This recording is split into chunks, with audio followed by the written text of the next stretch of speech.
Hello बच्चों, welcome to सैनिक institute. और आपकी जो पॉलिटी की क्लास जो एक सीरीज चल रही थी उसी को कंटिन्यू करते हैं। और हम लोगों ने कॉन्स्टिट्यूशनल हिस्ट्री बैकग्राउंड देख लिया था, मेकिंग ऑफ कॉन्स्टिट्यूशन देख लिया है, फंडामेंटल राइट्स देख लिए, प्रियम्बल देख लिए। और आज आपका एक बहुत ही इंपॉर्टेंट टॉपिक है पार्लियामेंट। थोड़ा सा लेंदी टॉपिक है ये, इसमें थोड़ा पढ़ना ज़्यादा है, चीज़ें ज़्यादा हैं और इसको हम 2-3 क्लास में कवर करेंगे। आज इसकी पहली क्लास है, आज से हम पार्लियामेंट स्टार्ट करेंगे। पीछे बैकग्राउंड में पार्लियामेंट की का फोटो देख रहे हैं आप कि ये पार्लियामेंट है। नाउ जो ये पार्लियामेंट है हमारे पास, पार्लियामेंट, ठीक है। नाउ द थिंग फर्स्ट, बहुत क्लियर नहीं आ रहा शायद ये। Okay, we will go to the next slide. यहां से शुरू करेंगे। नाउ पार्लियामेंट, इस पे आते हैं अभी। पहले हम ये देखते हैं कि व्हाट इज पार्लियामेंट। पार्लियामेंट आखिर हमारा होता क्या है, ठीक है। पार्लियामेंट हम किसे कहते हैं? देखो, जब हमारा जो इंडिया है, हमारा जो इंडिया में जो हमारा पार्लियामेंट्री एक सिस्टम है, वो हमारे पास कौन सा है? पार्लियामेंट्री सिस्टम ऑफ गवर्नमेंट, ठीक है। पार्लियामेंट्री सिस्टम ऑफ गवर्नमेंट में क्या होगा कि एक पार्लियामेंट होगा, एक संघ होगा, एक जगह होगी और एक असेंबली होगी, जहां पे जो हमारे चुने हुए जो रिप्रेजेंटेटिव है वो वहां बैठेंगे, वो डिस्कस करेंगे, वो गवर्न करेंगे, they will make the law. ये पार्लियामेंट्री सिस्टम ऑफ गवर्नमेंट है। नाउ जब इंडिया ने पार्लियामेंट्री सिस्टम ऑफ गवर्नमेंट लिया तो पार्लियामेंट्री सिस्टम ऑफ गवर्नमेंट में 3 चीजें होती हैं। एक होता है लेजिस्लेटिव, ठीक है, एक होता है एग्जीक्यूटिव और एक होता है जुडिशरी, ठीक है। 3 जो है ये हमारे पास पार्लियामेंट्री फॉर्म ऑफ सिस्टम में, ये एक 3 चीजें, 3 जो पिलर्स हैं, ये एक 3 पिलर्स होते हैं, ठीक है। ये पहला होता है लेजिस्लेटिव, दूसरा होता है एग्जीक्यूटिव और फिर होता है जुडिशरी, ठीक है। जुडिशरी में आपको पता है सुप्रीम कोर्ट आएगा, हाई कोर्ट आएगा, डिस्ट्रिक्ट कोर्ट आएंगे, लोअर कोर्ट आएंगे, ठीक है। एग्जीक्यूटिव में कौन कौन सी चीजें आती हैं? एग्जीक्यूटिव में आते हैं जैसे हमारे मेंबर ऑफ पार्लियामेंट हो गए, एमपीज हो गए, मेंबर ऑफ लेजिस्लेटिव असेंबली हो गए। मेंबर ऑफ पार्लियामेंट में लोकसभा भी होगा और राज्यसभा भी होगा। मेंबर ऑफ लेजिस्लेटिव असेंबली में एक एमएलसी भी आते हैं, ठीक है, मेंबर ऑफ लेजिस्लेटिव काउंसिल, ठीक, ये होते हैं हमारे पास। फिर इसमें ब्यूरोक्रेसी भी आती है, इसमें क्या होता है? ब्यूरोक्रेसी भी आती है। ये हमारी होती है एग्जीक्यूटिव। अब आती है हमारा जो चीजें होती हैं वो है लेजिस्लेटिव। लेजिस्लेटिव में क्या होता है? लेजिस्लेटिव में बेसिकली 2 तरह के होते हैं, एक होता है सेंट्रल लेजिस्लेटिव और एक होता है स्टेट लेजिस्लेटिव। सेंट्रल लेजिस्लेटिव और स्टेट लेजिस्लेटिव। तो ये जो सेंट्रल लेजिस्लेटिव है, सेंट्रल लेजिस्लेटिव यानी यूनियन, ठीक है, इसे आप सेंट्रल कह लो या फिर यूनियन लेजिस्लेटिव कह लो, ठीक है। और जो यूनियन जो हमारा लेजिस्लेटिव होता है, जो उसमें क्या होता है, उसमें उसका जो मेन कंपोनेंट है वो कौन सा है? वो है पार्लियामेंट। इसका मेन कंपोनेंट कौन सा है? पार्लियामेंट। क्लियर है? तो जो हमारा जो लेजिस्लेटिव जो सिस्टम है हमारे पार्लियामेंट्री सिस्टम में, ये जो लेजिस्लेटिव जो एक बहुत ही इंपॉर्टेंट पिलर है हमारा, उस लेजिस्लेटिव का जो सबसे मेन कंपोनेंट है वो कौन सा है? पार्लियामेंट। वो कौन सा है हमारे पास? पार्लियामेंट। तो बेसिकली पार्लियामेंट क्या होता है? ये जो एग्जीक्यूटिव होते हैं ये क्या होते हैं? ये लेजिस्लेटिव को रिस्पॉन्सिबल होते हैं। एग्जीक्यूटिव कम्स फ्रॉम लेजिस्लेटिव, यानी कहने का ये मतलब है कि जैसे मान लो कोई एग्जीक्यूटिव है, जैसे मान लो कोई एमपी है, मिनिस्टर है, कैबिनेट मिनिस्टर भी एग्जीक्यूटिव में आते हैं, मिनिस्टर्स हो गए, ठीक है, मिनिस्टर्स। तो उन मिनिस्टर्स का एक सबसे फंडामेंटल कंडीशन क्या होता है कि वो लेजिस्लेटिव के पार्ट होने चाहिए। They should be a member of legislative. या तो अगर वो केंद्र में मंत्री हैं तो उनका वो कहाँ के होंगे? वो पार्लियामेंट के मेंबर होने ही चाहिए। अगर वो स्टेट में मिनिस्टर हैं तो उन्हें स्टेट लेजिस्लेटिव असेंबली में उन लेजिस्लेटिव असेंबली के वो मेंबर होने चाहिए। तो executive basically they comes from the legislative, ठीक है। तो ये जो लेजिस्लेटिव है, एक होता है सेंट्रल यानी एक होता है यूनियन और एक होता है स्टेट और पार्लियामेंट इसका एक बहुत ही इंपॉर्टेंट कंपोनेंट होता है. नाउ पार्लियामेंट में बेसिकली पार्लियामेंट का काम क्या है, ठीक है, what is the function of parliament, ठीक है. तो पार्लियामेंट का एक बहुत ही सिंपल सा फंक्शन है, वो क्या है, टू मेक लॉज, ठीक है, लॉ बनाना पार्लियामेंट का one of the most important functions है. आपने अपने रिप्रेजेंटेटिव, इलेक्शन हुआ, आपके यहाँ कैंडिडेट खड़े हुए, आपने as a member of parliament आपने उनको इलेक्ट किया और उनको इलेक्ट करके आपने पार्लियामेंट में भेजा. Now they have the power to make the law, किसके लिए, for us to govern this country. हमारे लिए वो क्या करते हैं, लॉ बनाते हैं. कहां पर, इस पार्लियामेंट में. क्लियर है, पार्लियामेंट समझ में आ गया. नाउ अब देखो पार्लियामेंट में कुछ जो इंपॉर्टेंट चीजें हैं, वो पहला पॉइंट क्या कहता है, कहता है आर्टिकल 79 से article 122 in part fifth of the constitution deals with the organization, composition, duration, officer, procedure, privilege, power and so on of the parliament. ठीक है, यानी आर्टिकल 79 से आर्टिकल 122 और यानी part fifth of the constitution. Part first of the constitution क्या था, India, ठीक है, एज ए स्टेट को डिफाइन करना, ठीक है. पार्ट सेकंड में क्या था, सिटीजनशिप था, बताया था. पार्ट थर्ड में क्या था, फंडामेंटल राइट था. पार्ट फोर में, अगर हम पार्ट फोर की बात करें, पार्ट फोर, ठीक है, पार्ट फोर में दो थे, एक अगर सिर्फ फोर की बात करेंगे तो यहाँ था DPSP, directive principle of state policy. 4A में क्या था, फंडामेंटल ड्यूटीज, फंडामेंटल ड्यूटीज. और पार्ट फिफ्थ में क्या है हमारे पास, पार्ट फिफ्थ में है, होता है यूनियन. पार्ट फिफ्थ जो है, बेसिकली पार्ट फिफ्थ में जो होते हैं वो होते हैं यूनियन, ठीक है. यूनियन में तीनों होंगे, एग्जीक्यूटिव, लेजिस्लेटिव होंगे, एग्जीक्यूटिव होंगे और जुडिशियरी होंगे. तो यूनियन के जुडिशियरी में कौन आ जाएगा, सुप्रीम कोर्ट और हाई कोर्ट. क्लियर है. एग्जीक्यूटिव में कौन से आ जाएंगे, president, prime minister, council of minister, attorney general, ये सारे कौन से हो गए, आपके एग्जीक्यूटिव हो गए. और लेजिस्लेटिव में क्या आएगा, लेजिस्लेटिव में आएगा हमारा, यूनियन के लेजिस्लेटिव में क्या आएगा हमारे पास, पार्लियामेंट, ठीक है, लो पार्लियामेंट, ठीक है. क्लियर है. और पार्लियामेंट के दोनों हाउसेस, जो लोकसभा है और जो राज्यसभा है. क्लियर है. तो part fifth of the constitution, part fifth of the constitution में हम सिर्फ यूनियन की बात करते हैं. किसकी बात करते हैं, यूनियन की. पार्ट फोर में ये हो गया, पार्ट थ्री में फंडामेंटल राइट्स, टू में सिटीजनशिप, और पार्ट वन में क्या था, पार्ट वन में था इंडिया एज अ, इंडिया को डिफाइन किया गया है. क्लियर है, स्टेट जिसको कहते हैं. क्लियर है. Now part fifth is the union. ठीक, तो पार्ट फिफ्थ जो है, जो यूनियन कहता है, तो यूनियन का जो लेजिस्लेटिव पार्ट है, लेजिस्लेटिव पार्ट है यूनियन का जो लेजिस्लेटिव पार्ट है, उसमें क्या आता है, पार्लियामेंट. तो जो आर्टिकल 79 से आर्टिकल 122 है, which is in the part fifth of the constitution, जो डील करता है, वो किससे डील करता है, ऑर्गेनाइजेशन, इनका कॉम्पोजिशन क्या होगा, जैसे पार्लियामेंट में लोकसभा, राज्यसभा होते हैं, वो हो गया. ड्यूरेशन, कितने दिन का ड्यूरेशन होगा, लोकसभा कितने दिन का होगा, राज्यसभा कितने दिन का होगा.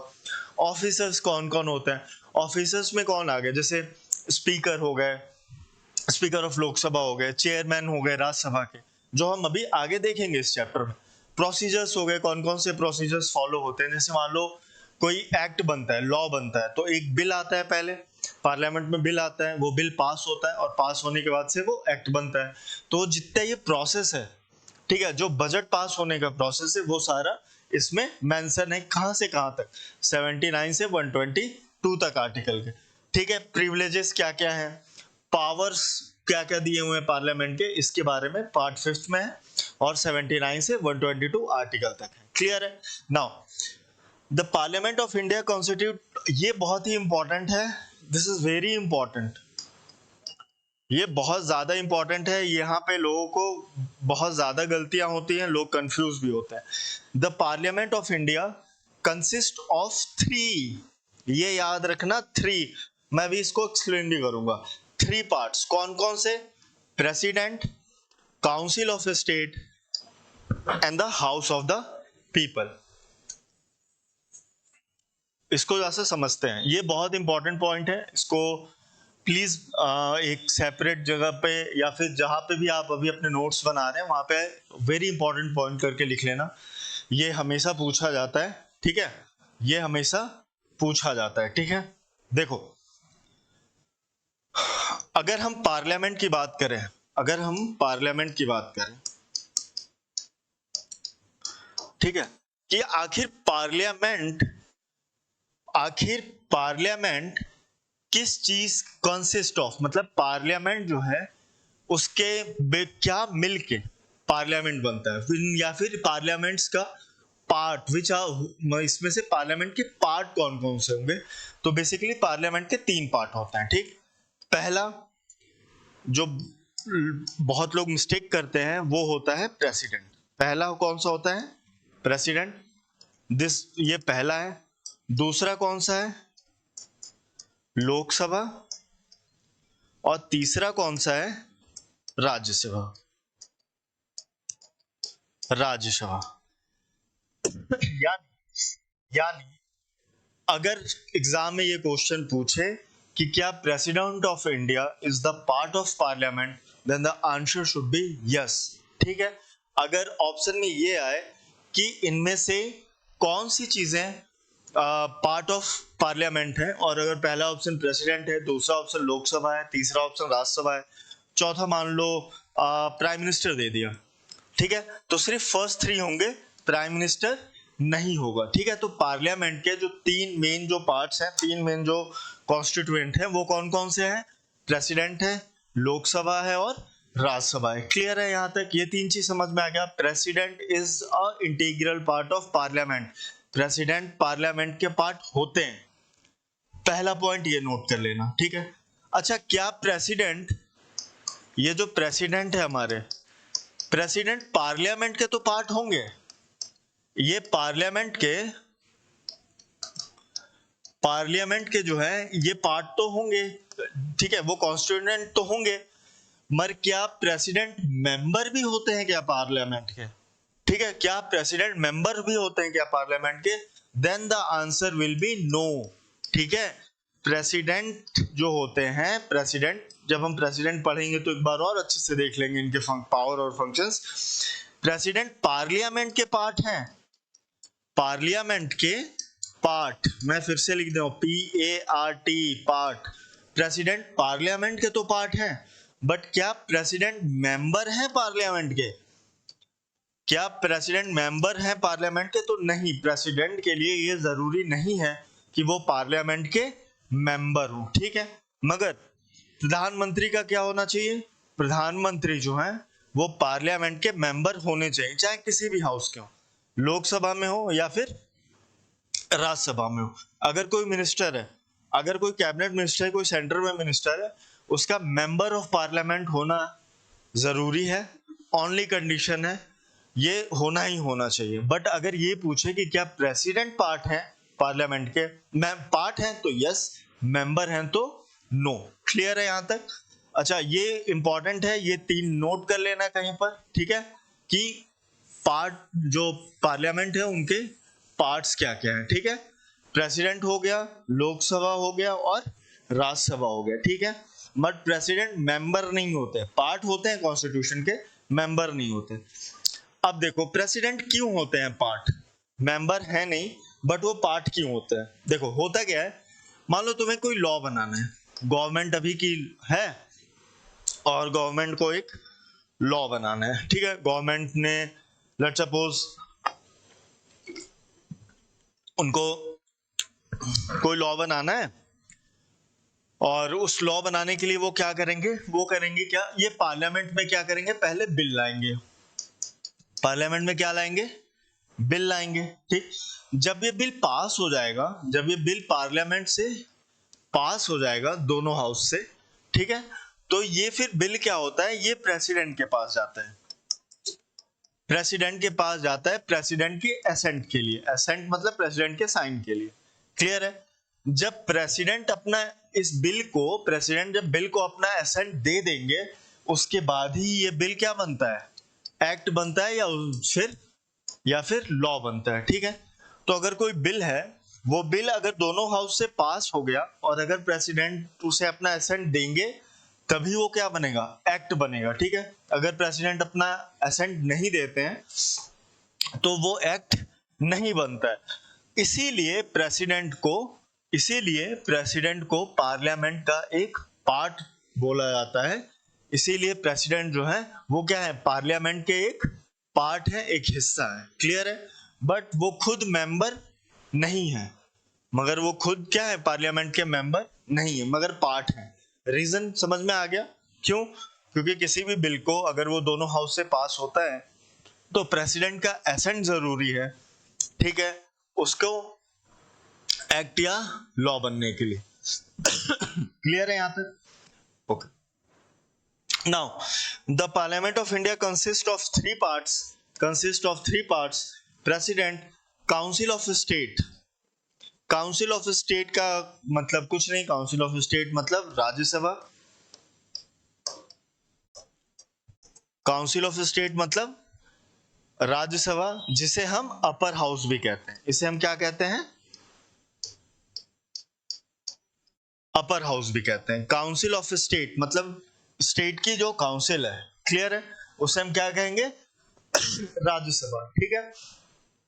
और house of the people and house of the people, इसे इसका मतलब क्या हुआ? इसका मतलब हुआ लोकसभा, और इसे हम क्या कहते हैं? Lower house. इसे हम क्या कहते हैं? Lower house. Council of state क्यों कहते हैं?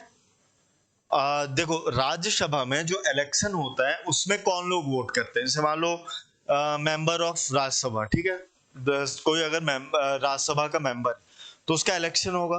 उस इलेक्शन में जो वोटिंग होती है वो स्टेट के जो लेजिस्लेटिव असेंबली होती है, यानी जो विधानसभा में जो बैठे जो विधायक चुन के गए हैं वो वोट करते हैं, और किसके लिए? मेंबर ऑफ राज्यसभा के लिए, ठीक है। तो इसीलिए इसे कहते हैं काउंसिल ऑफ स्टेट्स, क्लियर है। इसे हम क्या कहते हैं? काउंसिल ऑफ स्टेट, क्योंकि हर स्टेट का पॉपुलेशन के हिसाब से राज्यसभा की सीटें फिक्स हैं। जैसे यूपी का 31 है, नॉर्थ ईस्ट में कई सारे स्टेट हैं जिनका 1 है, ठीक है। बिहार का अगर if I am not wrong then 10 या 12 है, ठीक है। तो हर स्टेट का ऐसे सीट फिक्स होता है राज्यसभा में कि इतने ही लोग इस स्टेट से राज्यसभा में जाएंगे। इसीलिए इसे कहते हैं काउंसिल ऑफ स्टेट, स्टेट्स की काउंसिल, क्लियर है यहाँ तक। और उसे हम हिंदी भाषा में कहते हैं राज्यसभा। इसका एक और नाम है, उसे हम कहते हैं अपर हाउस, ठीक है, अपर हाउस ऑफ पार्लियामेंट। अगर ये पूछे which of the following house is the upper house of the parliament, then it will be राज्य सभा या फिर council of state. Now house of the people, house of the people क्या होता है? देखो, ये तो राज्यसभा का इलेक्शन देख लिया। लोकसभा में क्या होता है? लोकसभा में क्या होता है? इलेक्शंस होते हैं, इलेक्शन होते हैं। आप लोग जो है, जो एमपी चुने जाते हैं ना, आपकी एक कॉन्स्टिट्यूएंसी होगी, जैसे 2024 में इलेक्शन होना है। किसका इलेक्शन होना है? मेंबर ऑफ पार्लियामेंट का, लोकसभा में जो मेंबर है। तो ये जो इलेक्शन होता है इसमें हम क्या चुनते हैं? एमपी चुनते हैं। और कौन चुनते हैं?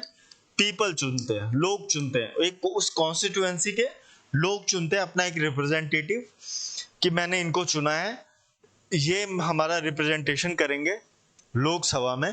तो इसीलिए लोकसभा को क्या कहते हैं? House of the people. और इसका जो दूसरा नाम है वो क्या है? Lower house. क्लियर है? यहां तक समझ में आ गया? ठीक है। नाउ ये डिस्कस हो गया, पार्लियामेंट हो गया, यहां तक हम लोगों ने देख लिया। Now second, composition.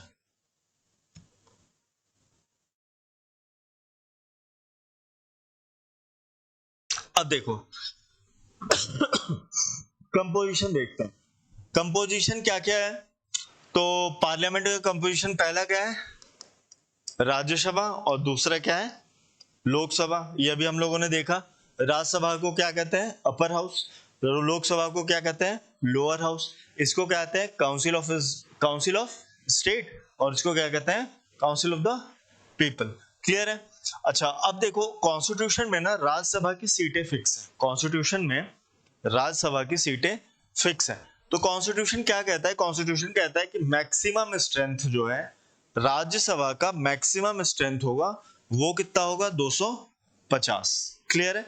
Maximum strength of Rajya Sabha कितना होगा 250, और इस 250 में 238 और एक 12 का ऐसे डिवीजन कर लो। ये 238 कौन से होंगे, ये इलेक्टेड मेंबर्स होंगे, ये कौन से होंगे, इलेक्टेड मेंबर्स होंगे, और ये जो 12 हैं ये कौन से होंगे, नॉमिनेटेड मेंबर होंगे। 12 जो होंगे वो नॉमिनेटेड मेंबर होंगे, और इनका नॉमिनेशन कौन करेगा, इनका नॉमिनेशन करेगा प्रेसिडेंट ऑफ इंडिया। इनका नॉमिनेशन कौन करता है, प्रेसिडेंट करता है, ठीक है। इनको नॉमिनेट कौन करेगा, नॉमिनेट इनको करता है प्रेसिडेंट, ठीक है। और ये किस किस, ये जो 12 होते हैं ना, इनके 4 फील्ड फिक्स है, ठीक है। ये या तो ये आर्ट फील्ड से होंगे, ठीक है, या फिर ये लिटरेचर फील्ड से होंगे, या फिर ये किसी सोशल सर्विस के फील्ड से होंगे, या फिर ये साइंस से होंगे। ये भी कॉन्स्टिट्यूशन में मेंशन है, ये फील्ड मेंशन है। आर्ट से मतलब जैसे मान लो कोई बहुत, जैसे शबाना आजमी मेंबर थी, जावेद अख्तर, ये लिरिसिस्ट हैं, ये आर्टिस्ट हैं, ये आर्ट से रिलेटेड है, वो मेंबर होते हैं। सेम गोज विथ लिटरेचर, कोई बहुत बड़ा कोई प्रोफेसर होगा किसी सब्जेक्ट का, बहुत बड़े कोई ज्ञाता होंगे, उनको भी प्रेसिडेंट उस कैटेगरी में नॉमिनेट करते हैं। सोशल सर्विसेज, जिन्होंने सोसाइटी के लिए बहुत अच्छा काम किया, ठीक है, काफी फेनोमिनल काम किया है, सॉरी, काफी नोटेड काम किया है, तो उन्हें प्रेसिडेंट नॉमिनेट कर लेंगे। साइंस फील्ड से कोई रिलेटेड है उन्हें भी। स्पोर्ट्स से सचिन तेंदुलकर थे, तो स्पोर्ट्स जो क्लियर आता है वो आर्ट्स वाले में काउंट करके फिर नॉमिनेट किए जाते हैं। क्लियर है। तो जो राज्यसभा में टोटल जो स्ट्रेंथ है वो कितनी है, 250, जिसमें से 238 कौन से होंगे, 200 जो 238 होंगे वो होंगे इलेक्टेड मेंबर, ठीक है। इलेक्टेड मेंबर ये स्टेट और यूनियन टेरिटरी, ये कहां से, state and plus union territory से ये जो चुन के आएंगे, ठीक है। और 12 जो होते हैं नॉमिनेटेड होते हैं। इनका इलेक्शन कैसे होगा, अभी बताया हमने, स्टेट लेजिस्लेटिव असेंबली, जो आपका जो विधानसभा है आपकी, जो स्टेट की विधानसभा है, उसके जो मेंबर हैं वो वोट करते हैं, और फिर वो वहां पे भेजते हैं, ठीक है। राज्यसभा में वो मेंबर के लिए जो चुनाव होंगे उसमें वोटिंग कौन करेगा, स्टेट लेजिस्लेटिव असेंबली के मेंबर करेंगे। क्लियर है। यहाँ पे विधानसभा स्टेट वाली जो विधानसभा है, जो विधायक है वो सारे विधायक वोट करते हैं, और फिर वो लोग क्या करते हैं, राज्यसभा में इलेक्ट होते हैं। क्लियर है। यहाँ पे हर स्टेट की अलग अलग सीटें होती हैं। यूपी का 31 है, ऐसे ही नॉर्थ ईस्ट में कई जगह है जहाँ पे 1 है, कई जगह 2 हैं, 10 कहीं है, कहीं 12 है। हर स्टेट का अलग अलग ऐसे डिवीजन किया गया है based on the population. Clear है। अच्छा, इनका इलेक्शन देख लिया हम लोगों ने।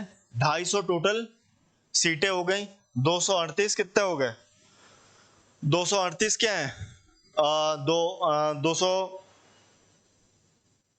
238 हमारे इलेक्टेड हो गए, और 12 जो है हमारे नॉमिनेटेड हो गए। अभी कितना है, अभी अभी अभी 245 सीटें जो हैं वो राज्यसभा की हैं टोटल। अगर प्रेजेंट की बात करें, ये तो कॉन्स्टिट्यूशन में दिया हुआ है, जो ये 250 थी ये तो कॉन्स्टिट्यूशन में दिया हुआ है। अभी कितने हैं, अभी 245 हैं, जिसमें से 299 जो है, 229 जो है ये स्टेट से चुन के आए हैं, ठीक है। 4 जन जो है, 4 लोग जो इसमें हैं वो यूनियन टेरिटरी से चुन के आए हैं, और 12 लोग जो हैं वो क्या है, नॉमिनेटेड। 12 लोग क्या है, नॉमिनेटेड है, ठीक है। यानी अगर स्टेट और यूनियन टेरिटरी को अगर जोड़ दें तो कितने हो जाएंगे, 233। क्लियर है। तो यहाँ पे 233 और 12 नॉमिनेटेड हो गए। ये अभी प्रेजेंट सिनारियो है, प्रेजेंट सिनारियो। और वो जो 250 है वो कौन से कॉन्स्टिट्यूशन में गिवन। क्लियर है यहाँ तक। इनका इलेक्शन क्लियर हो गया। इलेक्शन में कौन करता है, स्टेट लेजिस्लेटिव असेंबली, यानी जो आपके विधायक हैं, जो आपके एमएलए हैं, वो वोट करते हैं, और वो वोट करने के बाद से फिर मेंबर इलेक्ट करते हैं, और वो वहां पे राज्यसभा में बैठते हैं। क्लियर है। चलो, राज्यसभा देख लिया।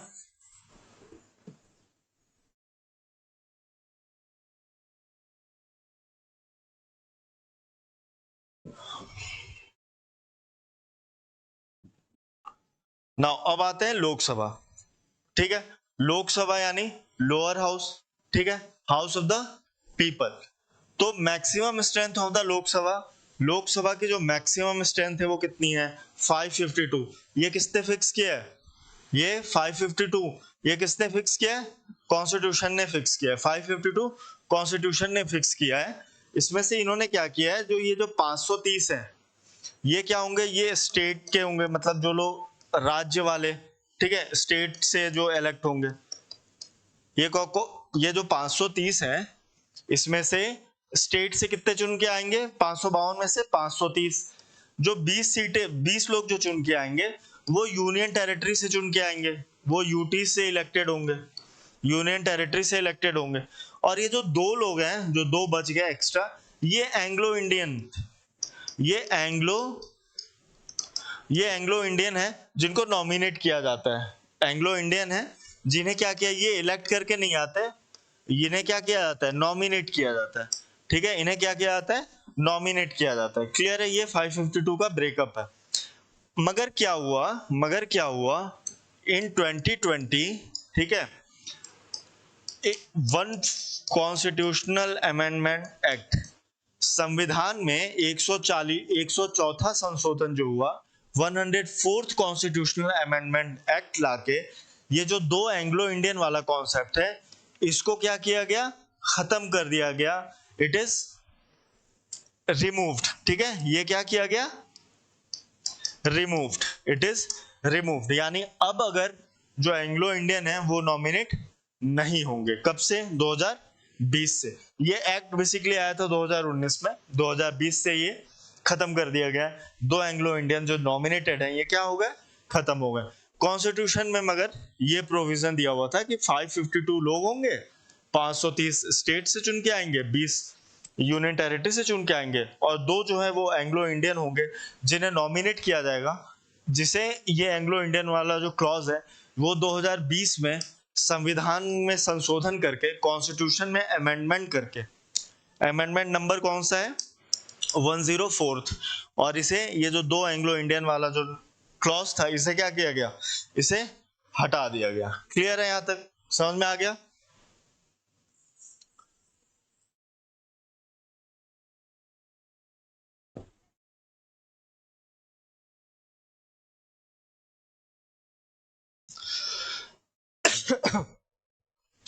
अभी जो लोकसभा है वहां पे कितनी सीट है? 543।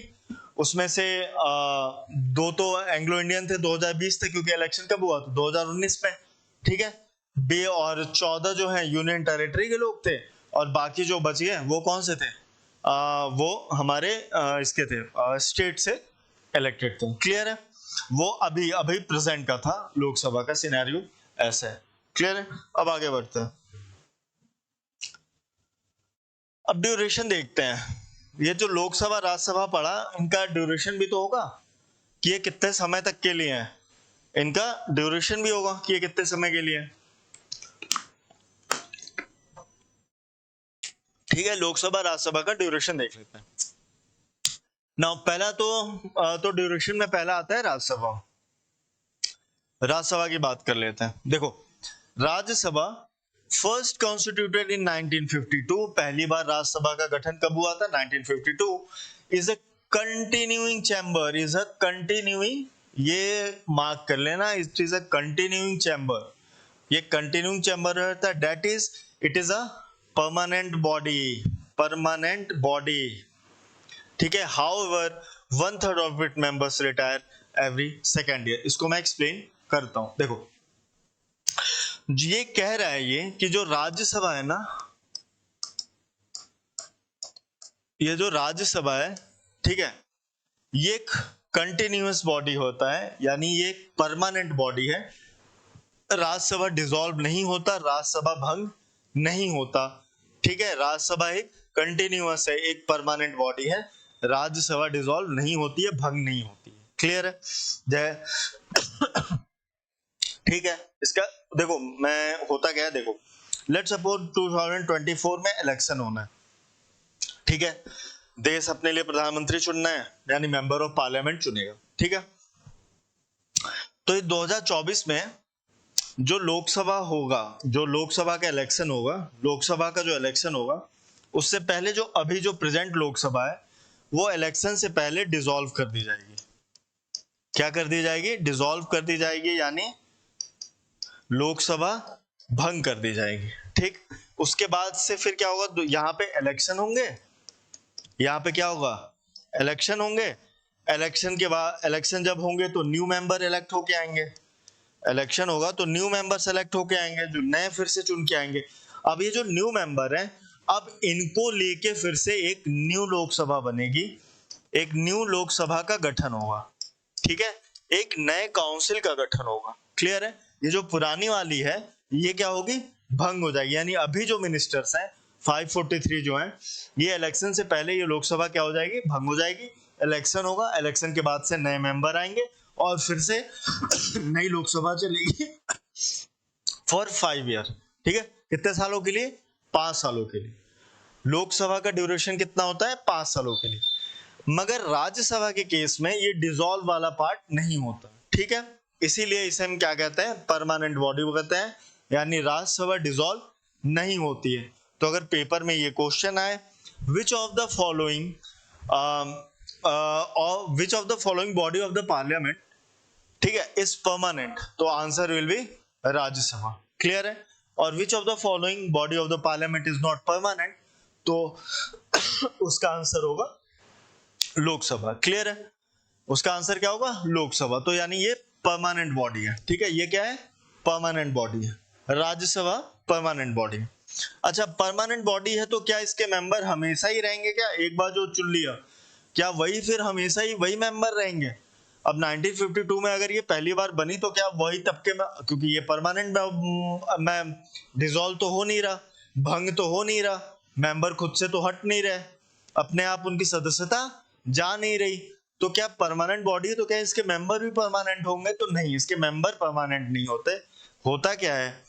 1/3 of its member retires every second year. 1/3 of it members retire every second year. यानी इसके जो 1/3 मेंबर हैं, 1/3 जो इसके मेंबर हैं, 1/3 of the total strength, 1/3 of the total member, 1/3 of the total member of Rajya Sabha, ये क्या होते हैं? हर दूसरे साल रिटायर होते हैं। ठीक है, और वो कैसे रिटायर होंगे? जिनका 6 साल पूरा होता रहेगा वो क्या होते हैं? रिटायर होते रहते हैं। वो क्या होते रहते हैं?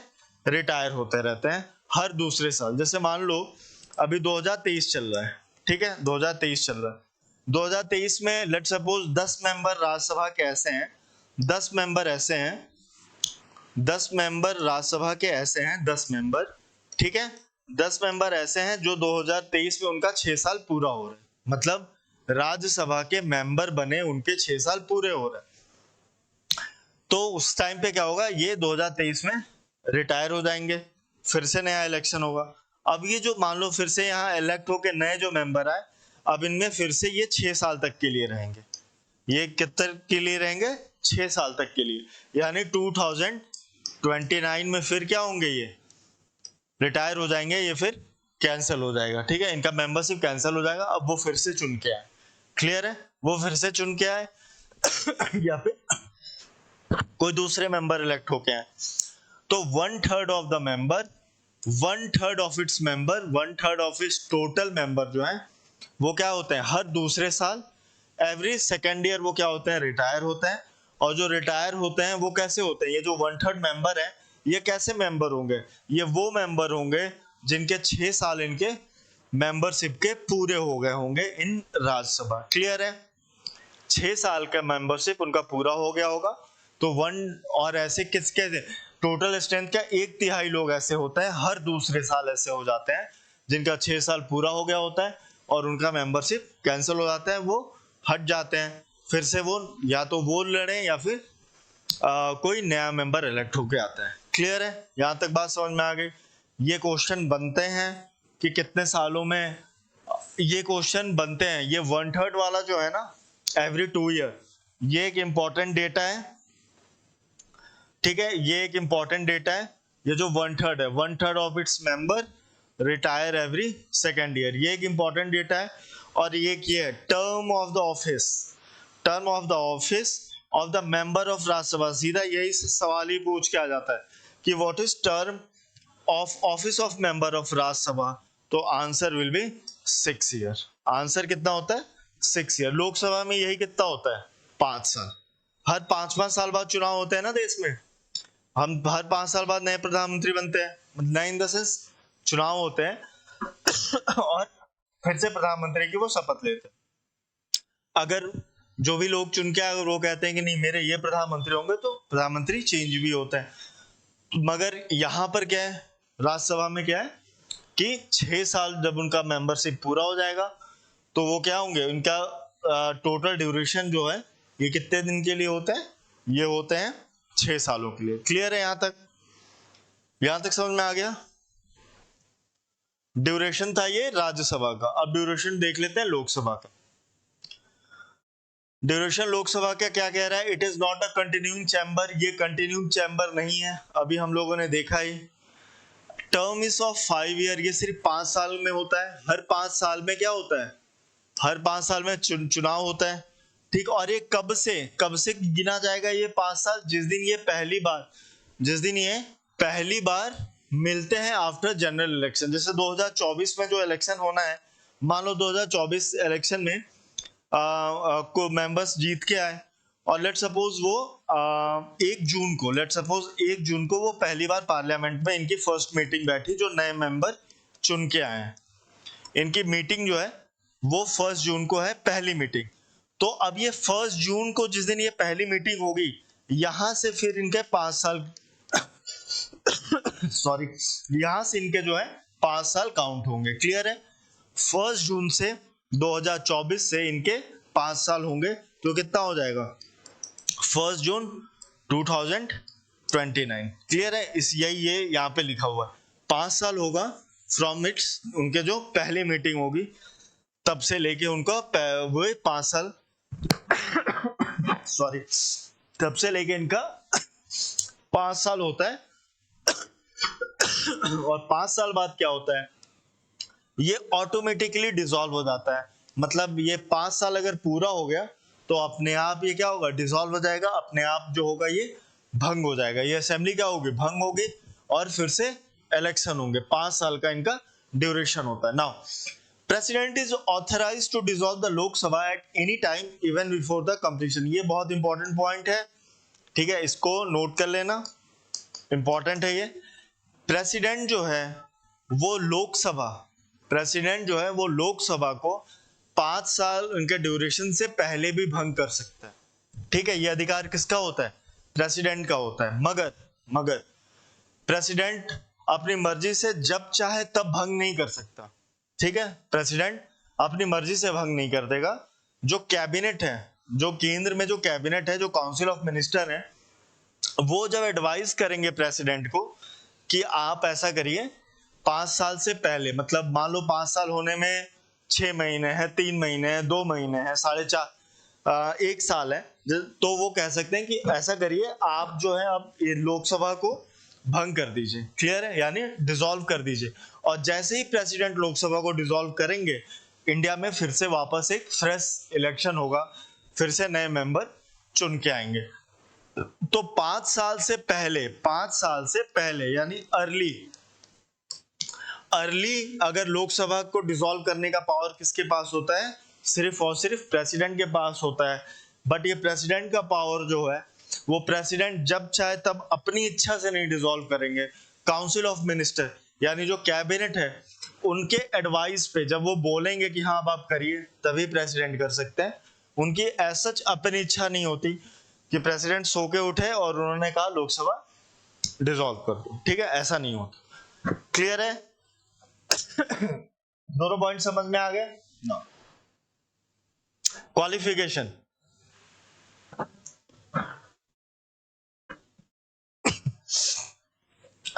क्वालिफिकेशन क्या है मेंबर ऑफ पार्लियामेंट बनने के लिए? मेंबर ऑफ पार्लियामेंट बनने के लिए क्वालिफिकेशन क्या है, चाहे वो लोकसभा हो सॉरी, चाहे वो लोकसभा हो या राज्यसभा हो, जैसे तुम कोई एग्जाम देते हो, ठीक है, तो उस एग्जाम का एक क्वालिफिकेशन होता है ना, जैसे कुछ एग्जाम का क्वालिफिकेशन होता है 10th पास, यानी 10th पास आपको होना ही चाहिए, कुछ का होता है 12th पास, कुछ का होता है आप ग्रेजुएट हो।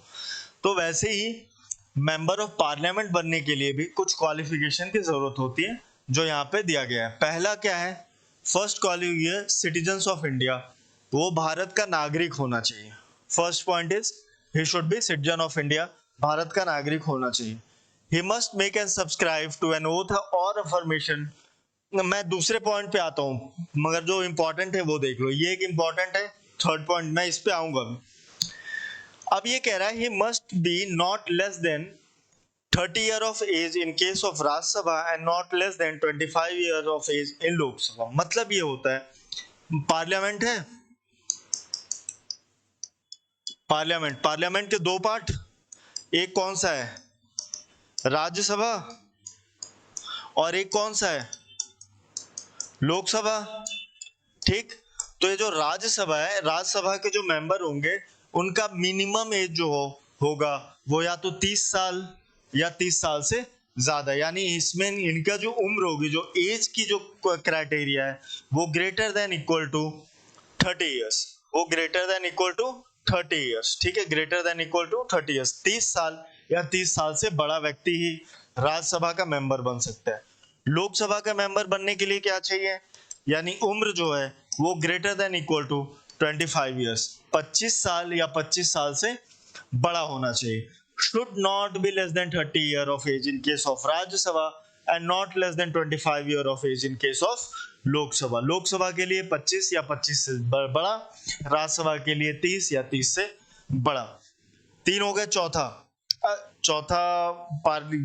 का ये मतलब है कि कुछ क्वालिफिकेशन ऐसी है जो पार्लियामेंट डिसाइड करेगी, ठीक है, कि ये क्वालिफिकेशन होना चाहिए। इस पे भी कौन वो पार्लियामेंट क्या क्या डिसाइड की है, जैसे पार्लियामेंट ने कहा है कि मेंबर जो है पार्लियामेंट के वही बनेंगे जिनका जो सांसदी का इलेक्शन होता है, जो मेंबर ऑफ पार्लियामेंट का इलेक्शन होता है, उसके इलेक्टोरल रोल में उनका नाम होना ही होना चाहिए। अगर पार्लियामेंट के इलेक्शन में अगर आपका इलेक्टोरल लिस्ट जो होती है, जो चुनाव सूची होती है, अगर उस चुनाव सूची में अगर आपका नाम नहीं है तो यानी आप मेंबर ऑफ पार्लियामेंट नहीं बन सकते। ऐसे ऐसे कुछ क्वालिफिकेशन है जो पार्लियामेंट ने डिसाइड किए हैं, पार्लियामेंट ने, ये सारे कॉन्स्टिट्यूशन में गिवन है।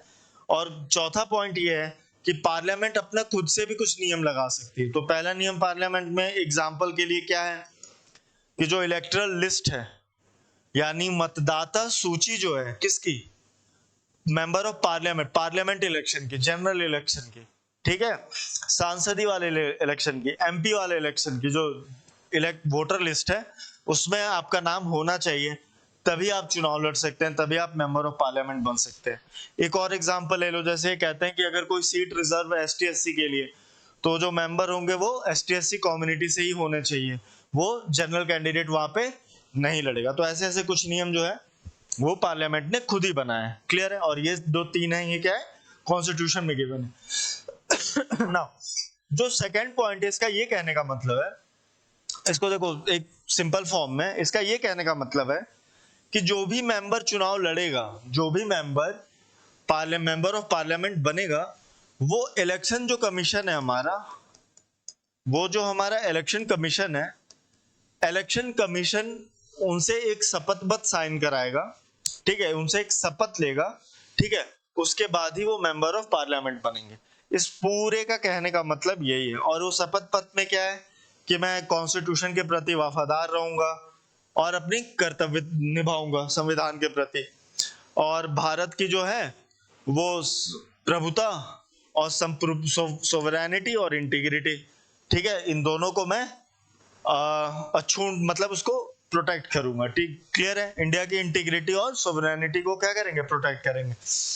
ये ऐसा कुछ इलेक्शन कमीशन ऐसा क्या करेगा, एक ओथ रहेगा, उस पे आपको साइन करना है, या फिर ठीक है, इलेक्शन कमीशन के आगे कि मैं ऐसे मैं कर्तव्यनिष्ठ रहूंगा संविधान के प्रति, मैं अपने देश के सोवरेनिटी और इंटीग्रिटी के लिए मैं प्रतिबद्ध रहूंगा, ऐसे ऐसे करके ओथ दिलाएगा उस जो, तो वो जो मेंबर होगा उसे इलेक्शन कमीशन के आगे ऐसे कुछ ओथ पे उसको साइन करने होंगे। बट इसमें इंपॉर्टेंट दो ही है, एक फर्स्ट वाला और एक ये थर्ड वाला। थर्ड वाला is very very important, third वाला इज वेरी इंपॉर्टेंट। ये वाला जो ये पार्ट है, this part is very important, point third is very important, और ये भी इंपॉर्टेंट है, ठीक है, कि सिटीजन ऑफ इंडिया होना ही चाहिए।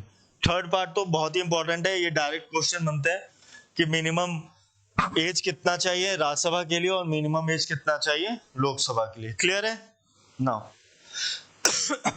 अच्छा, जब क्वालिफिकेशन हो गया तो डिस्क्वालिफिकेशन भी होगा। अगर आप कहीं, आपका मान लो कहीं क्वालिफिकेशन है, ठीक है, कि ये चीजें आपकी क्वालिफिकेशन होनी चाहिए, आप मेंबर बन गए, तो आपको हटाया भी तो जा सकता है, आपको डिस्क्वालीफाई भी तो किया जा सकता है। तो उस डिस्क्वालीफाई के भी तो कुछ नियम है, उस डिस्क्वालिफिकेशन के कुछ नियम है। क्या है? If he holds any office of profit under the union और state government. Office of profit ये एग्जैक्ट कुछ डिफाइन नहीं है, बट ऑफिस एंड प्रॉफिट का ये मतलब होता है, लेट सपोज आप मेंबर ऑफ पार्लियामेंट भी हो और आप साथ में आप कहीं कोई जॉब भी कर रहे हो, गवर्नमेंट वाली नौकरी भी कर रहे हो, तो वो आप नहीं कर सकते, आपको या तो ये छोड़ना पड़ेगा या ये छोड़ना पड़ेगा। क्लियर है? आप ऑफिस ऑफ प्रॉफिट गवर्नमेंट से मतलब आप मेंबर ऑफ पार्लियामेंट हैं, मगर साथ ही साथ आप एक ऐसी पोजीशन पे बैठे हैं जहां से भी आपको सैलरी मिल रही है, किससे? सरकार से। अगर आप मेंबर ऑफ पार्लियामेंट है, आप बिजनेसमैन है, आप करें, उसमें दिक्कत नहीं है, सरकार की तरफ से आपको कोई फेवर नहीं मिलना चाहिए। क्लियर है? इसे हम कहते हैं ऑफिस ऑफ प्रॉफिट। तो डिस्क्वालिफिकेशन का पहला कंडीशन क्या है? ऑफिस ऑफ प्रॉफिट नहीं होना चाहिए, ठीक है। सेकंड क्या है? If is unsound of mind, यानी वो थोड़ा सा दिमागी रूप से अनसाउंड हो, ठीक है, या फिर कोर्ट में ये प्रूफ हो जाए कि ये दिमागी रूप से जो है वो अनसाउंड है। तीसरा क्या है? अगर वो अनडिस्चार्ज इंसॉल्वेंट, मतलब जिसे कहते हैं ना इनका दिवाला निकल गया, दिवालिया घोषित हो गई, तो वो होना नहीं होना चाहिए। If he is not a citizen of India, अगर वो, अच्छा ये कंडीशन क्वालिफिकेशन वाले कंडीशन में याद है पहला कंडीशन क्या था? Citizen of India.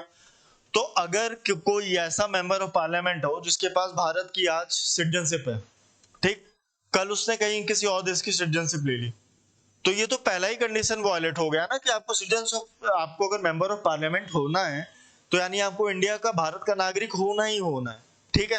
अगर आप भारत की नागरिकता छोड़ रहे हैं तो आप तो ने तो पहले ही कंडीशन वायलेट कर दिया। तो वही चीज यहाँ पे, if he is not a citizen of India, या फिर वॉलेंटरीली यानी खुद से उसने किसी और देश की नागरिकता ले ली, ठीक है, तो क्या होगा? उसकी जो सदस्यता है वो क्या हो जाएगी? रद्द हो जाएगी। If he so disqualify under any law. और पांचवा ये है कि ये ऐसा कोई लॉ जो पार्लियामेंट ने बनाया है, अगर उस लॉ के अकॉर्डिंग अगर वो डिस्क्वालिफिकेशन होता है तब भी वो डिस्क्वालीफाई होंगे। यानी इतने तो संविधान में दिए हुए हैं। लास्ट वाला क्या है? लास्ट वाला ये कहता है इतना तो मैं दे रहा हूं संविधान में, लास्ट पॉइंट ये है कि अगर पार्लियामेंट ये कहता है, कुछ नया अपने तरफ से कोई लॉ लाता है कि ये करने से इसका डिस्क्वालिफिकेशन होगा, इन्हें डिस्क्वालीफाई कर दिया जाएगा, तब भी वो क्या, तो भी वो क्या होगा? इसके डिस्क्वालिफिकेशन का एक वैलिड रीजन होगा। क्लियर है यहां तक? नाउ पांचवें पॉइंट में, ये जो है ये आपके सिलेबस में भी है, लॉ मेड बाय पार्लियामेंट जो है, इसमें एक पांचवें पॉइंट में एक बहुत इंपॉर्टेंट चीज है जो आपके सिलेबस में भी है, उसको अभी ही देख लेते हैं। वो है anti defection law. Anti defection law, ठीक है, एंटी डिफेक्शन लॉ। और ये किसमें है? शेड्यूल 10। ये शेड्यूल 10वें शेड्यूल जो है कॉन्स्टिट्यूशन ऑफ इंडिया का, शेड्यूल 10 में है। ये इंपॉर्टेंट है, ये लिख लेना। Anti defection law is in schedule 10 of constitution of India. This is very important point. ये डायरेक्टली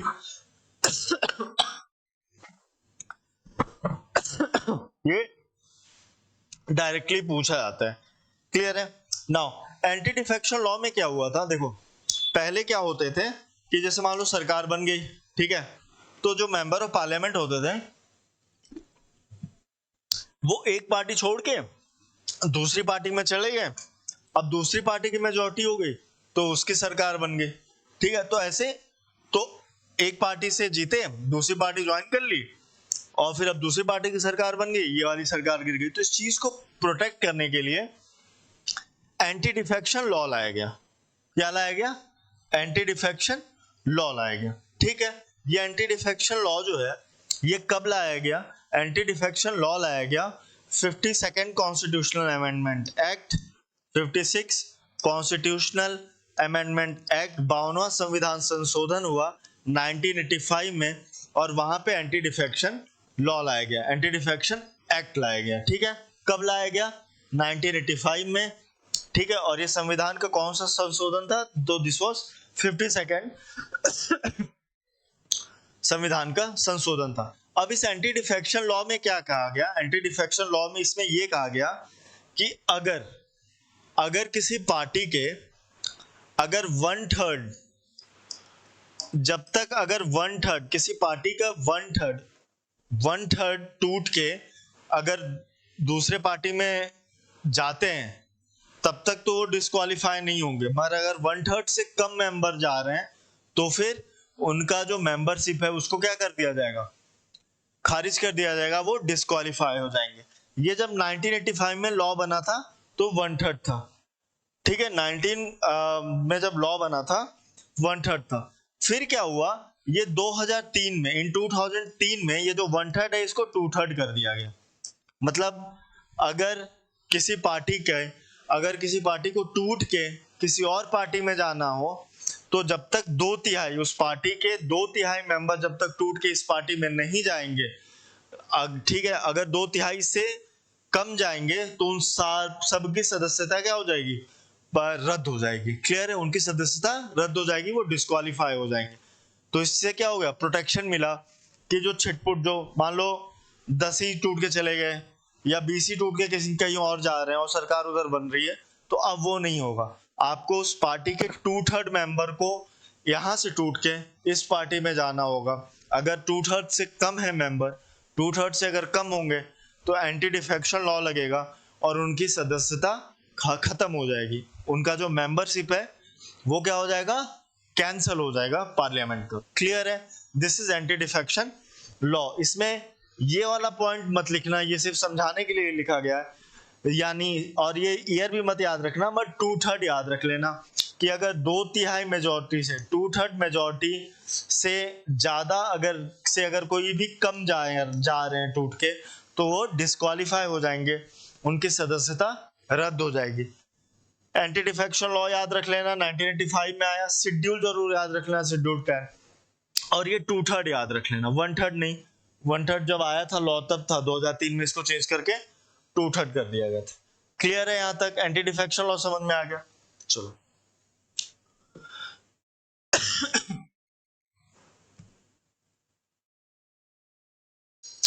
अब देखो डिस्क्वालिफिकेशन कुछ चीजों पे और है। डिस्क्वालिफिकेशन, ये जो डिफेक्शन जो हम लोगों ने देखा था ना, ये जो डिफेक्शन देखा था, ये एंटी डिफेक्शन वाला, इसमें 2-3 पॉइंट और हैं। पहला क्या? ठीक, जैसे मान लो कोई एक है, वो बीजेपी से एमपी बना, वो क्या बना? बीजेपी से एमपी बना, और ये कहता है कि अब मैं बीजेपी की मेंबरशिप छोड़ रहा हूं, तो क्योंकि वो जीता बीजेपी के टिकट पे था, अगर वो बीजेपी की मेंबरशिप छोड़ेगा, वो स्वयं खुद से छोड़ रहा है, तो उसका मेंबरशिप कैंसिल हो जाएगा, यानी वो मेंबर ऑफ पार्लियामेंट नहीं रहेगा। क्लियर है? ये है पहला पॉइंट। वॉलेंटरली मतलब खुद से, voluntarily give up the membership of a political party. जिस पॉलिटिकल पार्टी के वो टिकट पे जीता, अगर वो खुद से वो पॉलिटिकल पार्टी छोड़ दे तो वो क्या होगा? उसकी सदस्यता चली जाएगी। सेकंड, इफ ही वोट और absent voting in the house contrary to the director given. देखो पार्लियामेंट में वोटिंग होती है, ठीक है। मान लो किसी एक पॉलिटिकल पार्टी ने कहा कि मुझे इस बिल का समर्थन करना है, चाहे ये कहा कि मुझे इस बिल का समर्थन नहीं करना है, तो जो भी उस पॉलिटिकल पार्टी के जो एमपी होंगे, जो वो पॉलिटिकल पार्टी कहेगी वो वैसा ही करेंगे। अगर पॉलिटिकल पार्टी कहती है मुझे इस बिल का समर्थन करना है और मैं उस पॉलिटिकल पार्टी का एमपी हूं, मुझसे मेरी पार्टी कह रही है इसका समर्थन करना है, मैंने कहा मैं समर्थन नहीं करूंगा, तो मैं अपनी पार्टी के अगेंस्ट गया, तो मैं डिस्क्वालीफाई हो जाऊंगा। क्लियर है? This is the second point. Third point, if any independently elected member join any political party. अब देखो इलेक्शन होता है तो कुछ निर्दलीय खड़े होते हैं, इंडिपेंडेंट। मान लो कोई एक्स है, मिस्टर एक्स है, ये इंडिपेंडेंटली जीते, इंडिपेंडेंटली जीत के ये क्या बने, ये एमपी बन गए, मेंबर ऑफ पार्लियामेंट। अब पार्लियामेंट में जाने के बाद से इन्होंने कहा कि मैं ये फला पॉलिटिकल पार्टी ज्वाइन कर लूंगा, मैं इस पॉलिटिकल पार्टी को ज्वाइन कर लूंगा, और वो भी कब, ठीक है, पॉलिटिकल 6 महीने, ठीक है। सॉरी, वो नॉमिनेटेड के लिए मैंने गलत पढ़ लिया था। अगर मान लो ये निर्दलीय है, निर्दलीय जीता और उसने कहा कि मैं अब ये पॉलिटिकल पार्टी ज्वाइन कर लूंगा एमपी बनने के बाद से, तो नहीं, आप निर्दलीय जीते हैं, आप 5 साल एज ए निर्दलीय ही वहां बैठेंगे, ठीक है। तो आप कोई पार्टी नहीं ज्वाइन कर सकते। अगर आप पार्टी ज्वाइन करेंगे तो आपकी सदस्यता रद्द हो जाएगी। उसके बाद नॉमिनेटेड के लिए है, जैसे वो 12 लोग जो राष्ट्रपति नॉमिनेट कर रहे थे राज्यसभा में, उन 12 लोगों में से उनको 6 महीने का समय दिया जाता है। अगर आप 6 महीने में कोई पॉलिटिकल पार्टी ज्वाइन करना चाहें तो कर लें। अगर 6 महीने के बाद अगर वो कहते हैं कि मैं इस पॉलिटिकल पार्टी में जाऊंगा, तो उनकी सदस्यता रद्द हो जाएगी। क्लियर है? ऐसे ऐसे कुछ है। और बाकी ये लास्ट पॉइंट इंपॉर्टेंट है, इसको देख लेना। मैं इसको बताता हूं क्या है। लास्ट पॉइंट ये कहता है कि ये जो भी जो डिस्क्वालिफिकेशन वाला जो चीजें है ना, कि किसको डिस्क्वालीफाई करना है किसको नहीं, ये कौन डिसाइड करेगा? तो लोकसभा में डिसाइड करेंगे स्पीकर, और राज्यसभा में डिसाइड करेंगे चेयरमैन। राज्यसभा में कौन डिसाइड करेगा? चेयरमैन। क्लियर है? डिस्क्वालिफिकेशन का जो डिसीजन है वो लोकसभा में कौन लेंगे? स्पीकर, और राज्यसभा में कौन लेंगे? चेयरमैन। क्लियर है यहां तक बात? ठीक है ना?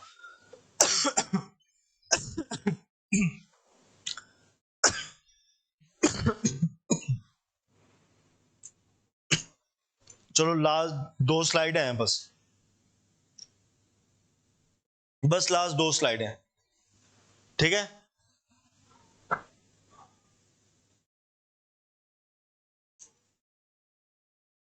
वकेटिंग ऑफ सीट, जैसे मान लो पार्लियामेंट है, उसमें कोई एमपी है, ठीक है, तो ये सीट कब कब खाली होगी, कब कब वैकेंट होगी, ठीक है, कब कब ये वैकेंट हो जाएगी। वो कब कब होगी? पहला है डबल मेंबरशिप का मतलब, जैसे मान लो तुम लोकसभा में भी हो और राज्यसभा में भी, ये दोनों इलेक्शन जीत गए, तो तुम दोनों हाउस में नहीं बैठोगे, तुम सिर्फ किसी एक ही हाउस में बैठोगे, तुम्हें ये चीज 14 दिन के अंदर डिसाइड करनी है, तुम्हें बताना है कि मैं इसमें बैठूंगा या इसमें बैठूंगा, मैं किसका मेंबर मैं रहना पसंद करूंगा।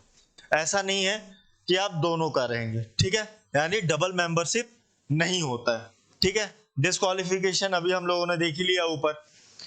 अच्छा, अगर तुम 60 डे तक, जैसे मान लो कोई एमपी है, लेट सपोज कोई एक मेंबर ऑफ पार्लियामेंट है, ठीक है, और ये 60 दिन तक 60 डेज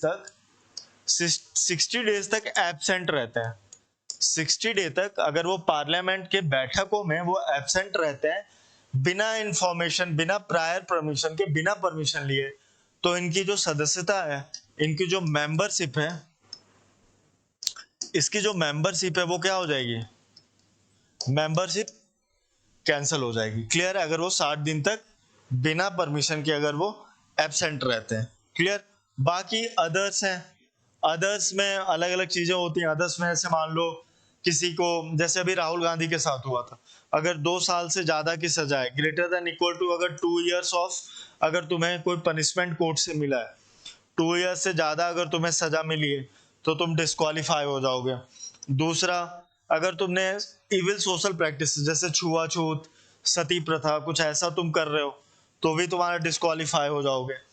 तीसरा है, जैसे मान लो तुमने करप्शन किया या कुछ वैसे चार्जेस लगे, तो भी जो है तुम्हारा डिस्क्वालिफिकेशन हो जाएगा। तो वो सारी चीजें अदर्स में आती हैं, जैसे मान लो तुमने इलेक्शन में कोई धांधली की, ठीक है, तो तुम्हें डिस्क्वालीफाई कर दिया जाएगा। तो अदर्स में ऐसी ऐसी चीजें आती है, जैसे अभी राहुल गांधी के साथ हुआ था ये 2 साल वाला। क्लियर है? ये अदर्स में आता है। मगर इसमें इंपॉर्टेंट क्या है, ये डबल मेंबरशिप वाला ध्यान में रखना, ठीक है।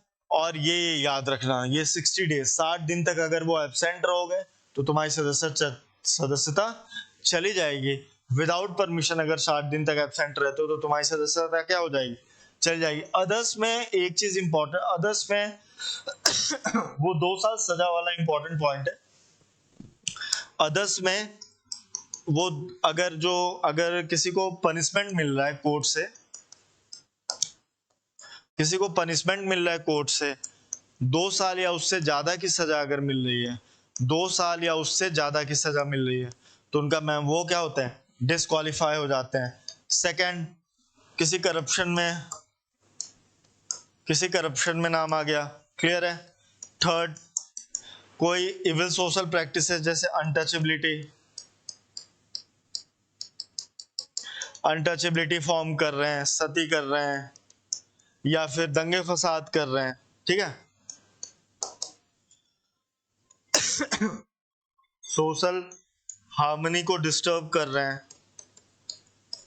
सोशल हार्मनी को डिस्टर्ब कर रहे हैं, तब ये हो जाता है। चौथा पॉइंट है, जैसे मान लो कोई election practices wrong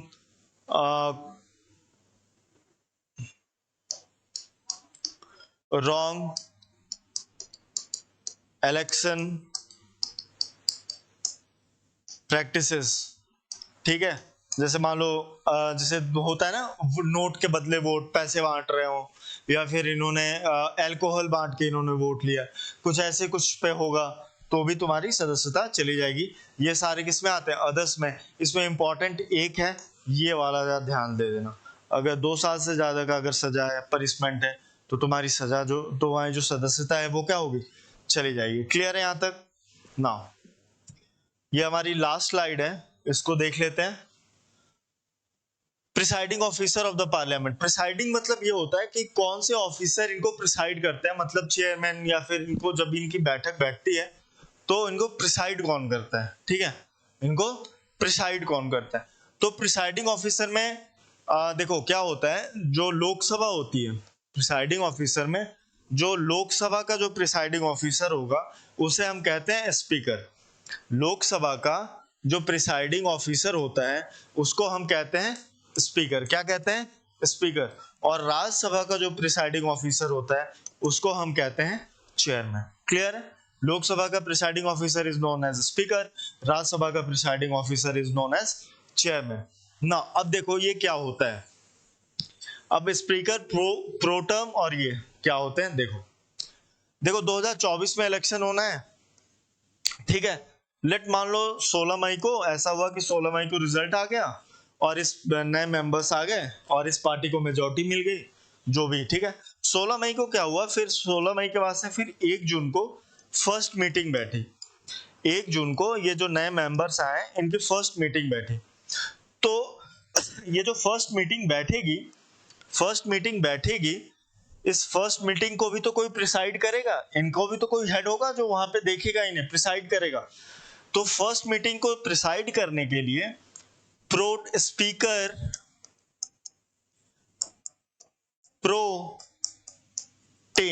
speaker pro tem आते हैं। स्पीकर प्रोटेम इनको कौन डिसाइड करता है, इनको प्रेसिडेंट इन्हें शपथ दिलाते हैं। वो स्पीकर प्रोटेम बेसिकली होते क्या है, जो सबसे एक प्रोसीजर बना हुआ है, ये नियम नहीं है, बट ये क्योंकि इतने समय से धीरे धीरे कुछ प्रोसीजर बनते हैं, तो स्पीकर प्रोटेम का प्रोसीजर अभी का ये है कि जो सबसे बुजुर्ग होते हैं सारे चुने हुए मेंबर्स में से, जो सबसे एजेड होंगे, ठीक है, जो सबसे ओल्डेस्ट होंगे, जो सबसे बुजुर्ग होंगे, उन्हें स्पीकर प्रोटेम बना दिया जाता है 1 दिन के लिए। और ये स्पीकर प्रोटेम क्या करते हैं, ये सारे जो नए सदस्य आए हैं उनको ओथ दिलाते हैं, और ये क्या करते हैं, स्पीकर प्रोटेम के अंदर में हम स्पीकर इलेक्ट करते हैं। इनके अंदर में क्या करते हैं, अब यहाँ पे स्पीकर का चुनाव होगा। स्पीकर जो होंगे वो क्या किए जाएंगे, इलेक्ट किए जाएंगे, स्पीकर इलेक्ट किए जाएंगे। और जब स्पीकर इलेक्ट हो जाएंगे तो स्पीकर प्रोटेम हट जाते हैं, फिर स्पीकर ही प्रिसाइड करते हैं लोकसभा को। तो स्पीकर प्रोटेम समझ में आ गया। जिस दिन पहली मीटिंग बैठी उस दिन जो सबसे बुजुर्ग होते हैं, वैसे नियम नहीं है बुजुर्ग होते हैं, बट इंडिया में हमेशा से ऐसे ही होता आ रहा है, जो सबसे ओल्डेस्ट होंगे उसे स्पीकर प्रोटेम बना दिया जाएगा। वो क्या करेंगे, जो नए आए हैं इनको ओथ दिलाएंगे और नए स्पीकर का चुनाव जो होगा उसको संपन्न कराएंगे।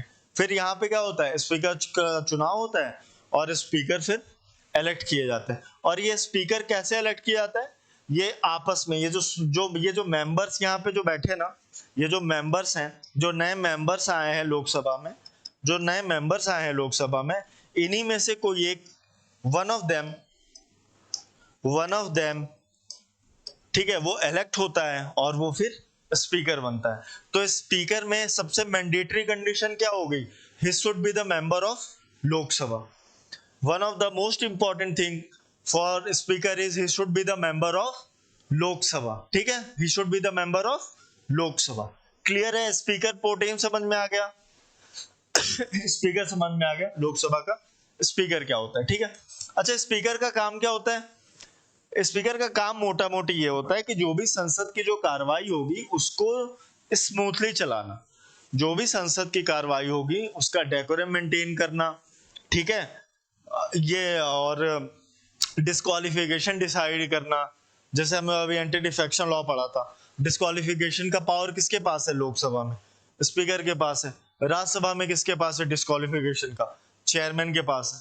और हाउस को अच्छे से उनका प्रोसीजर करना, मेंबर्स को टाइम देना, मेंबर्स को अगर कोई क्वेश्चन पूछना है तो उस मेंबर्स को टाइम अलॉटमेंट करना, ये सारा काम किसका होता है, स्पीकर का होता है। ठीक है, डेकोरम मेंटेन करना, सारे प्रोसीजर मेंटेन करना, ये किसका काम होता है, स्पीकर का होता है। क्लियर है ये होते हैं स्पीकर, और स्पीकर कहाँ होते हैं, लोकसभा में।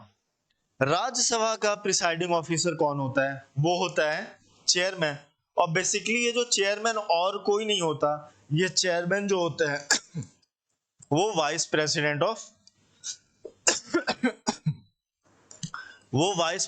Of India he, vice president of India he chairman होते हैं राज्यसभा के। Vice president of India he ex officio एक टर्म होता है, एक्स ऑफिसियो मतलब ऑफिशियली। ठीक है, तो ex officio chairman of Rajya Sabha is the vice president of India. अच्छा, स्पीकर जो था वो लोकसभा का मेंबर था, मगर क्या ये जो चेयरमैन जो है वो राज्यसभा के मेंबर होंगे, तो नहीं। क्यों, क्योंकि वाइस प्रेसिडेंट क्या होते हैं, वो राज्यसभा के मेंबर नहीं होते। वाइस प्रेसिडेंट तो एक पोस्ट है, जैसे प्रेसिडेंट पोस्ट है, प्रेसिडेंट वाइस प्रेसिडेंट पोस्ट है, तो ना प्रेसिडेंट दोनों हाउस के मेंबर होते हैं, ना वाइस प्रेसिडेंट किसी हाउस के मेंबर होंगे। यानी वाइस प्रेसिडेंट जो है वो राज्यसभा के मेंबर तो नहीं होते, बट वो राज्यसभा के क्या होते हैं, चेयरमैन होते हैं। क्लियर हो गया, vice president is the ex officio chairman of the Rajya Sabha, but he is not the member of Rajya Sabha. Clear है, वाइस प्रेसिडेंट वो क्या होंगे, वो राज्यसभा के मेंबर नहीं होते, बट वो राज्यसभा के चेयरमैन होता है। इनका भी वही सेम फंक्शन होता है जैसे स्पीकर ऑफ लोकसभा, प्रोसीजर्स को मेंटेन करना, डेकोरम को मेंटेन करना, मेंबर्स को टाइम देना, उनको क्वेश्चन पूछने का टाइम देना, ये सारा काम किसका होता है, वाइस प्रेसिडेंट का। मगर मान लो कभी ऐसा होता है कि इंडिया में प्रेसिडेंट बीमार हो गए, या प्रेसिडेंट बाहर चले गए, या प्रेसिडेंट की सीट ही कुर्सी ही खाली है, तो ये वाइस प्रेसिडेंट एक्ट करते हैं, एक्ट एज अ प्रेसिडेंट। ठीक है, बट जब अगर वो वाइस प्रेसिडेंट अब एक्ट करेंगे प्रेसिडेंट के लिए, इस वक्त when vice president will act as a president, then he will not be chairman of Rajya Sabha. जब वो प्रेसिडेंट की तरह काम करते हैं, मान लो प्रेसिडेंट की कुर्सी खाली हो गई, नया इलेक्शन नहीं हुआ, नए प्रेसिडेंट आए नहीं, तो वाइस प्रेसिडेंट बन गए। किसी तरह से उनका प्रेसिडेंट काम नहीं कर सकते, बाहर गए हैं, तबीयत खराब है, कुछ भी है, तो वाइस प्रेसिडेंट का काम करेंगे। तो जब वाइस प्रेसिडेंट का काम करेंगे, he will act as a president, उस वक्त वे चेयरमैन नहीं होते हैं राज्यसभा के, उस वक्त ये चेयरमैन नहीं होते हैं राज्यसभा के। क्लियर है, अच्छा जैसे चेयरमैन होता है, वैसे ही राज्यसभा में एक डिप्टी चेयरमैन भी होते हैं, वैसे एक डिप्टी चेयरमैन भी होते हैं। जैसे यहाँ पे स्पीकर है लोकसभा का, वैसे यहाँ पे डेप्यूटी स्पीकर भी एक होता है। वैसे क्या होते हैं, एक डेप्यूटी स्पीकर भी होता है। स्पीकर अपना रेजिग्नेशन डेप्यूटी स्पीकर को देता है। स्पीकर अपना रेजिग्नेशन किसको देगा, डेप्यूटी स्पीकर को देगा। वाइस प्रेसिडेंट अपना रेजिग्नेशन किसको देगा, प्रेसिडेंट को देगा। वो डेप्टी चेयरमैन को नहीं देगा। क्यों, क्योंकि डेप्टी चेयरमैन राज्यसभा से वाले सदस्य में से ही कोई एक डिप्टी चेयरमैन बनता है, मगर वाइस प्रेसिडेंट अपना रेजिग्नेशन किसको देगा, हमेशा प्रेसिडेंट को देगा। क्लियर है। तो ऑफिशियल ये जो प्रिसाइडिंग ऑफिसर है पार्लियामेंट के, ये दो हैं। स्पीकर लोकसभा के केस में उनको स्पीकर कहते हैं, राज्यसभा के केस में उनको चेयरमैन कहते हैं। डिप्टी स्पीकर वैसे ही होता है, यहाँ पे भी डिप्टी स्पीकर होते हैं। क्लियर है, ये चीजें समझ में आ गई। एक चीज और जल्दी जल्दी बस देख लो, उसके बाद से फिर आज की क्लास हम खत्म करेंगे, फिर हम नेक्स्ट क्लास में इसी टॉपिक को हम कंटिन्यू करेंगे। ठीक है। एक होता है लीडर ऑफ हाउस, एक होता है leader of house. Leader of house मतलब मान लो जैसे अभी बीजेपी की सरकार है, बीजेपी की सरकार है, तो बीजेपी की सरकार में जो लोकसभा होगा, लोकसभा में लीडर ऑफ द हाउस कौन है, प्राइम मिनिस्टर। वैसे ही एक राज्यसभा में leader of house prime minister अपनी ही पार्टी के किसी एक को बोलेंगे कि ये राज्यसभा का लीडर ऑफ द हाउस है। तो लीडर ऑफ द हाउस किस क्या होता है, जो पार्टी सत्ता में होती है, जो पार्टी की गवर्नमेंट होती है, वो क्या कहते हैं, लीडर ऑफ द हाउस होते हैं। ठीक है, जिनकी गवर्नमेंट होती है, जिनकी सरकार होती है, प्राइम मिनिस्टर जो है वो क्या होंगे, लीडर ऑफ द हाउस होंगे। ठीक है, इसे हम कहते हैं लीडर ऑफ द हाउस। एक पॉइंट और जान लो, leader of opposition. Leader of opposition यानी जो विपक्ष है उसका लीडर कौन है। ठीक है, उसको क्या कहते हैं हम, लीडर ऑफ ऑपोजिशन। ये लोकसभा में भी होते हैं और राज्यसभा में होते हैं। बेसिकली क्या होता है, जिस पार्टी की, जान लो एक पार्टी जिसकी सबसे ज्यादा सीट है उसकी तो सरकार है, उसके बाद विपक्ष में मान लो जितनी भी पार्टियां हैं उनमें से जिस पार्टी की सबसे ज्यादा सीट होती है और उसका एक डेटा भी है कि greater than equal to 10% of total seat of 10% of total seat of house, मतलब चाहे लोकसभा हो या राज्यसभा की जो टोटल सीट है किसी भी पार्टी का, ऑपोजिशन पार्टी का, टोटल सीट के 10% से ज्यादा सीटें उसके पास है, तो लीडर ऑफ ऑपोजिशन होता है। क्लियर है, ये समझ में आ गया लीडर ऑफ ऑपोजिशन। नाउ एक चीज बस मुझे और समझानी है, which is the last part, that is quorum. That is the quorum of house. Quorum of house देखो बहुत इंपॉर्टेंट है। कोरम ऑफ हाउस क्या होता है, जैसे मान लो पार्लियामेंट की एक सिटिंग बैठी, ठीक है, मान लो पार्लियामेंट का सेशन चल रहा है। ठीक है, सेशन मतलब सिटिंग, पार्लियामेंट की एक सिटिंग चली। ठीक, तो जो 10% जो है ईच हाउस, 10% चाहे लोकसभा या राज्यसभा, 10% मेंबर्स तो होने ही होने चाहिए, 10% मेंबर्स तो होने ही होने चाहिए प्रेजेंट, 10% मेंबर होने ही होने चाहिए प्रेजेंट, तभी जो है वो कार्रवाई संसद की चलेगी। अगर 10% से कम है अगर मेंबर, तो संसद की कार्रवाई उस दिन की नहीं चलेगी। यानी एक फिक्स अटेंडेंस होना चाहिए, इतने नंबर ऑफ मेंबर्स होने ही होने चाहिए उस दिन संसद की कार्रवाई के लिए। तो वो जो मिनिमम अमाउंट ऑफ मेंबर्स जो रिक्वायर्ड है टू वो संसद की कार्रवाई को चलने के लिए, उसे हम कहते हैं कोरम ऑफ द हाउस। ये बड़ा इंपॉर्टेंट सा टर्म है, इसको याद कर लेना, लिख लेना, देख लेना। ठीक है, मिनिमम क्या होते हैं, 10% ऑफ मेंबर प्रेजेंट होने ही चाहिए। ठीक है, उस दिन 10% मेंबर्स प्रेजेंट होने चाहिए। क्लियर है यहाँ तक quorum of the house. Now जो नेक्स्ट चीजें हैं, अब इसके बाद का जो कंटिन्यू करेंगे वो हम नेक्स्ट क्लास में करेंगे। ठीक है, ये अभी तक हम लोगों ने सारा पढ़ लिया है। अब उसके बाद से कुछ बेसिक चीजें हैं, जीरो आवर क्या होता है, बिल कैसे आता है, क्वेश्चन आवर क्या होता है, ये सारी बेसिक्स हैं। इसको हम नेक्स्ट क्लास कुछ कमिटीज देख लेंगे कि कौन कौन सी कमिटी कैसी होती है। तो ये सारी चीजें वो हम नेक्स्ट क्लास में इससे आगे जब कंटिन्यू करेंगे तो हम देखेंगे। ठीक है, और तब तक के लिए आप लाइक करें, सब्सक्राइब करें